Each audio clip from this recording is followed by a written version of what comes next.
Jean Viard, bonjour. Bonjour. Vous êtes sociologue, vous êtes directeur de recherche associé au CEVIPOF et au CNRS. Et cette année, vous avez publié 2 ouvrages, La Page Blanche et Le Sacre de la Terre. Et c'est à ça qu'on va s'intéresser aujourd'hui, les Français et leur territoire. Alors la première question, c'est le territoire, c'est quoi? C'est la nature, c'est la campagne, c'est la province, c'est la région. Ça veut dire quoi? Les gens aujourd'hui, ils pensent local. Ils pensent local, c'est là où je vis. C'est là où je me nourris. Mais local, ça peut être en ville. Et en gros, c'est la politique de dire, on va organiser la ville pour qu'en 15 minutes à pied, je puisse vivre. Après, le territoire, si vous voulez, d'abord, c'est pas le même pour tout le monde. Pour un chasseur, c'est pas le même territoire que pour quelqu'un qui vient en vacances. Et puis, il y a le territoire de l'enfance. C'est un lieu de l'intime. Alors, l'État en a fait une catégorie politique parce qu'ils sont incapables de dire province, parce qu'il paraît que ça fait pas chic. Mais non, le territoire, c'est ça. C'est quelque chose pour moi qui a donc ce type de lien.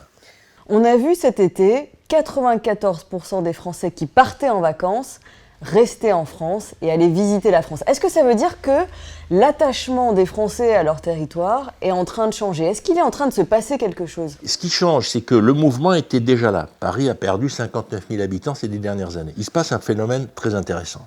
D'un côté, où se crée la richesse? Dans les métropoles. Il y a 200 métropoles qui créent l'essentiel de la richesse. En France, c'est 61% de la richesse qui se concentre dans 8 grandes villes, avec à peu près 40% de la population. Mais à l'inverse, de quoi ont envie les gens? Les gens, ils ont envie de jardin, ils ont envie de faire pousser des arbres, ils ont envie d'un barbecue, ils ont envie d'un chien, ils ont envie qu'au fond, que le temps de la vie se transmute dans un objet naturel. Ils ont envie de ça, mais avec une bonne connexion Internet. D'abord, ils ont envie de ça avec des voies rapides.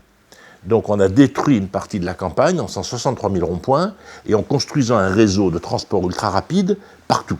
Et on a pu construire des millions de lotissements. C'est-à-dire on a voulu moderniser. Un élu qui n'avait pas de ronds-points considérait qu'il n'était pas bon. Et donc pourquoi? Parce qu'il voulait être moderne. Mais aujourd'hui, on n'a plus du tout envie d'être moderne. On a envie de l'esprit des lieux. On a envie du local. On a envie du village typique. Et du coup, ces villages qui se sont hyper modernisés, ils ne sont pas dans le film. Donc là, on est dans ce basculement.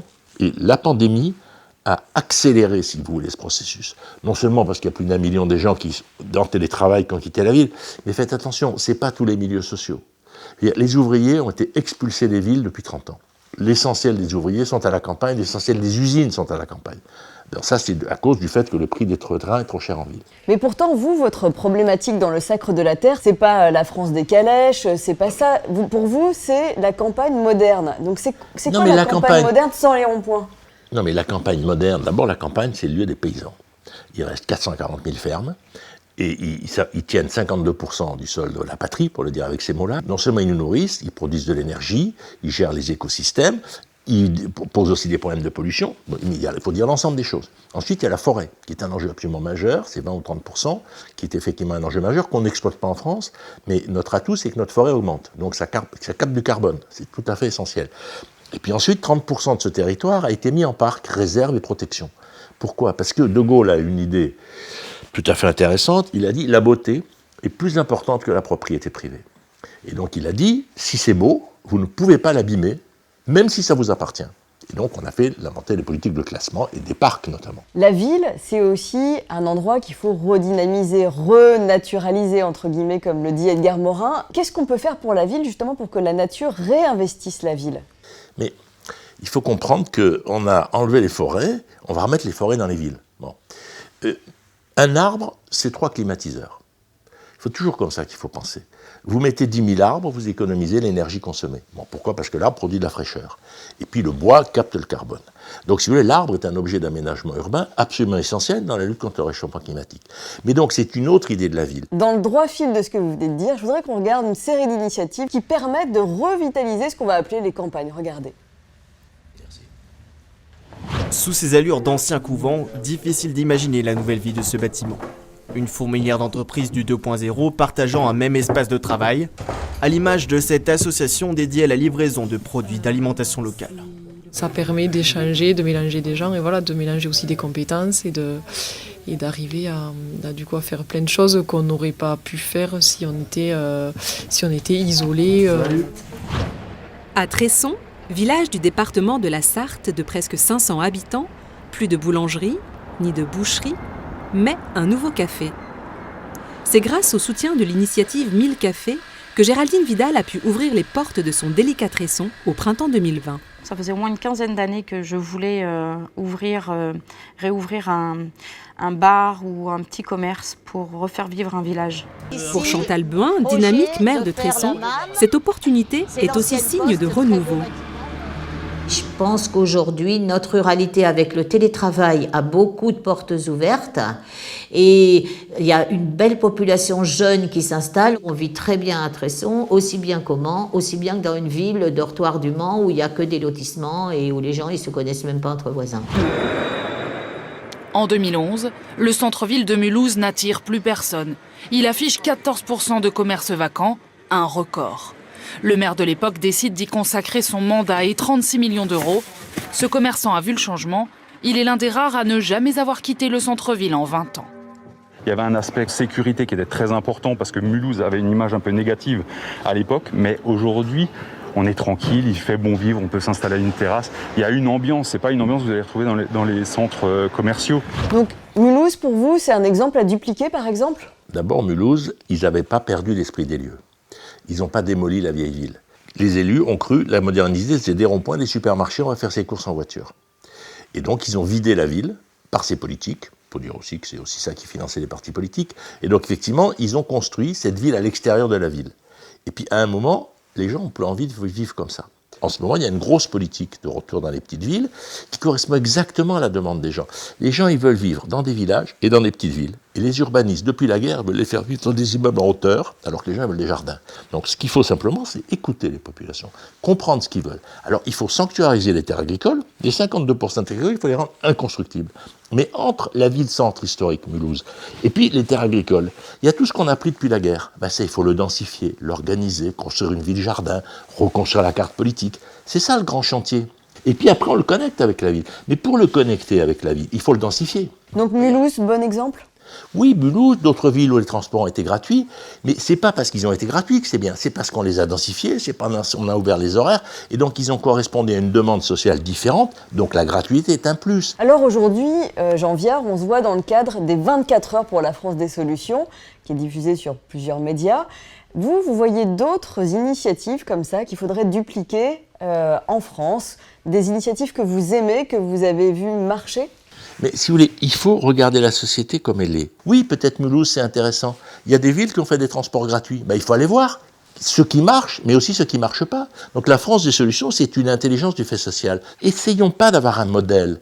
Essayons d'avoir des valeurs, se dire on doit pouvoir créer du lien, on doit pouvoir se parler, on doit pouvoir s'aimer. Et comment on fait pour que ça soit du possible ? Alors ce sera notre conclusion, observer le réel. Merci beaucoup Jean Viard d'avoir été notre invité. Merci.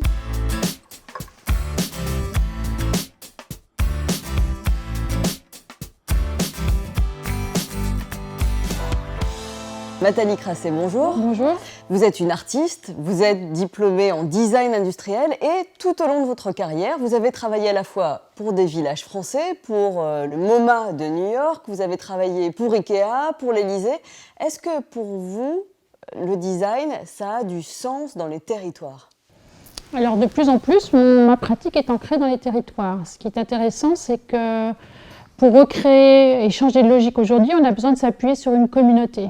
Et on peut trouver des communautés dans le monde urbain, mais on a des communautés très soudées et très volontaires aussi dans le monde rural. C'est quoi pour vous une communauté ? Comment vous définissez ça ? Alors quand on veut avancer, et puisqu'on a besoin d'avancer et de changer de logique aujourd'hui, on a besoin de s'appuyer sur des acteurs, on a besoin de s'appuyer sur des personnes qui partagent cette vision.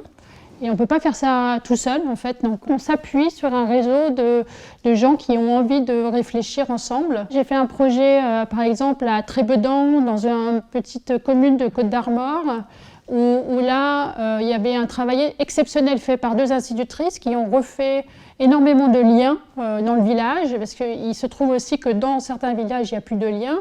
S'il n'y a plus de café, s'il n'y a plus de lieux communs, voilà, il y avait juste l'école en fait qui restait.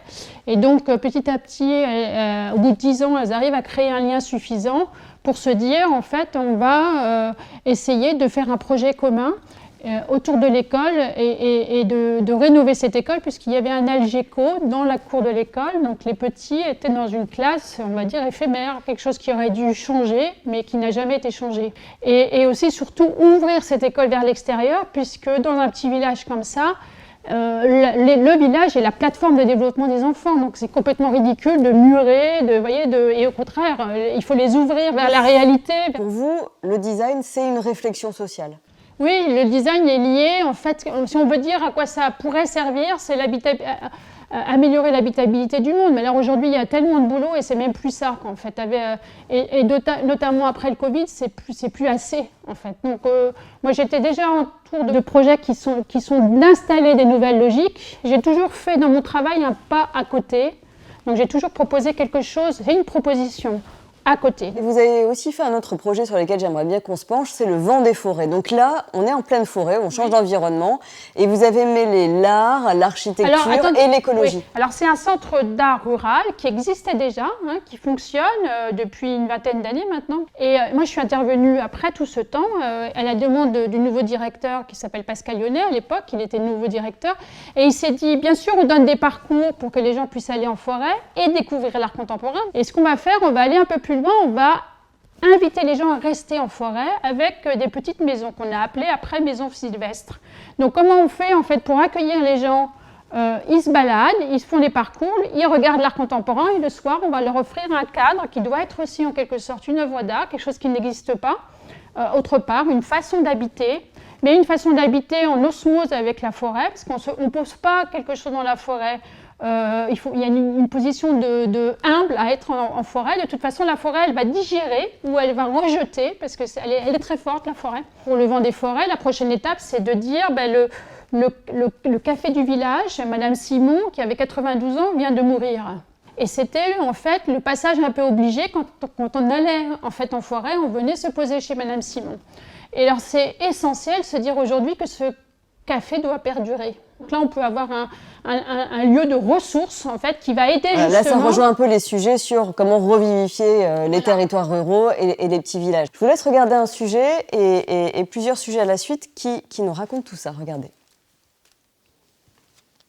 Terre de Liens aujourd'hui, c'est donner les moyens d'acheter des terres, de les mettre à disposition d'agriculteurs qui ont besoin de ces terres aujourd'hui pour développer leur production ou pour créer de nouvelles unités de production.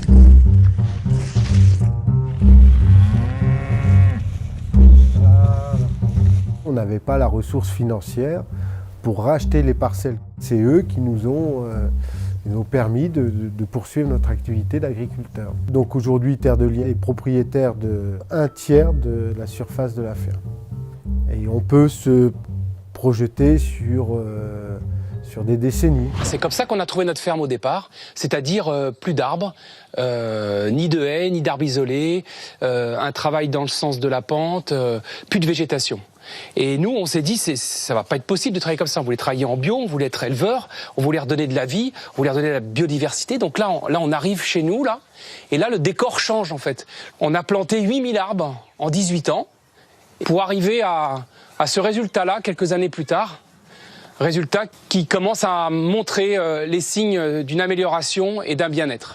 À Romans-sur-Isère, c'est une musique que l'on pensait totalement disparue. Pourtant, 15 ans après la fermeture des fleurons du textile de la petite ville, une poignée d'entrepreneurs mis à nouveau sur le Made in France. Parmi eux, Christophe Chevalier. Ce patron a choisi de se lancer dans la fabrication de chaussures. Dans les pays étrangers, ils font d'énormes séries, tout est mécanisé. Nous, la chance qu'on a, c'est que c'est très manuel et ça nous permet de faire des toutes petites séries, de les personnaliser. Et il y a un niveau de qualité qui est aussi supérieur. À Romans-sur-Isère, par exemple, en Isère, on a pu voir que le tissu industriel était toujours présent. Donc ça, c'est un sujet qui vous touche particulièrement parce que vous êtes attentif dans votre look, et on le voit aujourd'hui, à l'endroit où vous achetez vos vêtements, votre jean, c'est Made in France, votre pull, c'est Made in France. Oui, donc en fait, c'est la moindre des choses. En fait, notre pouvoir, il est dans comment, dans ces actes quotidiens, on peut changer les choses. Et c'est très simple d'aller, et c'est très beau aussi de se dire que quand j'achète le jean, je sais quelle communauté, en fait, il va plus ou moins d'où il vient déjà et quelle communauté il représente en fait. Et donc je sais que c'est les Cévennes, je sais que c'est à Florac, je sais que c'est Julien qui a repris l'entreprise familiale et qu'il se bat pour petit à petit faire en sorte de faire vivre la structure et qu'il fait des recherches pour recréer les filières. Il fait maintenant un gin avec du chanvre mélangé avec un peu de coton. Voilà, donc c'est énormément d'efforts pour non seulement continuer l'histoire familiale, mais justement la pousser dans le contemporain et faire en sorte de quelque chose d'éthique et d'écologique aujourd'hui. On a vécu une année particulière. En quoi cette épidémie, en quoi le confinement a pu vous influencer pour les œuvres à venir? J'ai des projets j'ai envie de réfléchir sur la forêt, puisqu'en fait, à l'image de l'agriculture, la forêt a été très industrialisée, mais ça n'est pas connu. Et donc, voilà, j'ai envie de m'impliquer dans un projet où on redonne en fait la possibilité à la forêt d'exercer sa libre expression et de voir comment justement l'humain peut aller dans cette forêt, peut collecter des champignons s'il veut, mais en fait en bonne intelligence. Voilà. C'est-à-dire sortir de ce système d'exploitation systématique de la forêt, mais plutôt retrouver un rapport correct avec cette forêt. Donc une des solutions pour le monde à venir, laisser vivre les forêts et les laisser vivre longtemps. Merci Nathalie Crassé.